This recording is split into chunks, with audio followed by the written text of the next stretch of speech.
అదే RTV app వార్తల్ని క్షణాల్లో చదివే అవకాశం ఉంటుంది. ఒక న్యూస్ పేపర్, ఒక టెలివిజన్ ఛానల్ మీ చేతుల్లో ఎప్పుడూ ఉంటాయి. నల్లగొండ జిల్లా గట్టుపల్లి మండలము వెలమకన్న గ్రామంలో డిసీజుడు వల్లపు మల్లేష్ అనే అతను 37 ఇయర్స్ ఉంటాడు. ట్రాక్టర్ డ్రైవర్గా పనిచేస్తున్నాడు ఇతను. అదే గ్రామంలో అతన్ని 10th రోజున, ఈ నెల 11వ తారీఖు రోజున చనిపోవడం జరిగింది. అది సాధారణ మరణం అని చెప్పేసి వాళ్ళ వైఫ్ వల్లపు హేమలత ఎలియాస్ హరిత ఈమె వాళ్ళ మామయ్యకు బంధువులు చెప్పడం జరిగింది. చెప్పి ఆర్ఎంపీ డాక్టర్ కూడా రాత్రి అర్ధరాత్రి చనిపోయిండు అనే సమాచారం మేరకు కాంప్లైంట్ వాళ్ళ మృతుని యొక్క తల్లి ఇస్తే అక్కడ 174 సస్పిషియస్ డెత్ కేసు నమోదు చేయడం జరిగింది. వాళ్ళు భార్య పైననే అనుమానం వ్యక్తపరుస్తూ కాంప్లైంట్ ఇవ్వడం జరిగింది. అట్టి దానిలో విచారణలో భాగంగా సిఐ గారి ఆధ్వర్యంలో సిఐ గారు చంద్రు, సిఐ గారు నాగిరెడ్డి మరియు ఎస్ఐ గారు పెట్టుపల్లి ఎస్ఐ వెంకటరెడ్డి మరియు వాళ్ళ సిబ్బంది అందరూ కూడా ప్రాపర్గా వెరిఫై చేసి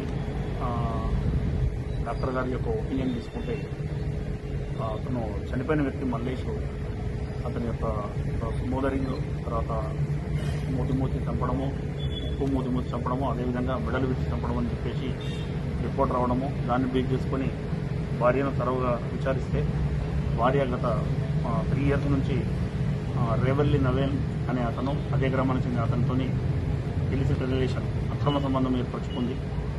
ఇతని భర్తతో సరిగా కాపురానికి సహకరించకుండా అతను ఏమన్నైనటువంటి రేవల్లి నవీన్తో అక్రమ సంబంధం ఏర్పరచుకొని వీళ్ళిద్దరు కలిసి ఉంటున్నారు. అప్పుడప్పుడు ఈ క్రమంలో భర్త అడ్డొస్తున్నాడనే ఉద్దేశంతో భర్తను ఎలాగైనా తొలగించుకోవాలని ఇద్దరు ప్లాన్ చేయడము, వాళ్ళిద్దరి ప్లాన్లో భాగంగా 10వ తారీఖు రోజున ఈ నెల ఈ మృతుడు ఏదైతే ఇల్లు కడుతున్నాడో ఆ ఇల్లు కట్టేదానికి ఇతను A1 నవీన్ పనిచేయడానికి వస్తాడు, టైల్స్ పని చేయడానికి.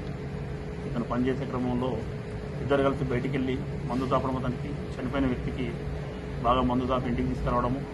అదే రోజు నైటు మిడ్ నైటు అతని యొక్క మెడలు విరిచి పడుకున్నాక, బాగా మందాగి పడుకున్నాక వీళ్ళిద్దరు కలిసి నవీన్ అండ్ హేమలత ఇద్దరు కలిసి అతని యొక్క మెడలు విరిచి మూతి మూసి చంపడం జరుగుతుంది.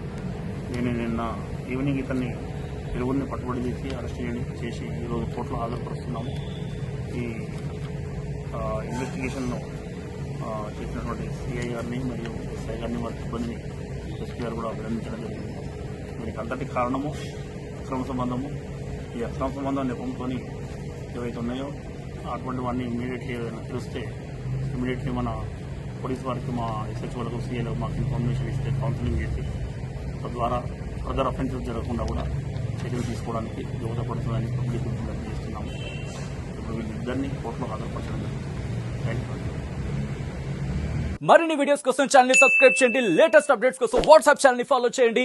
అండ్ లింక్ డిస్క్రిప్షన్ లో ఉంది.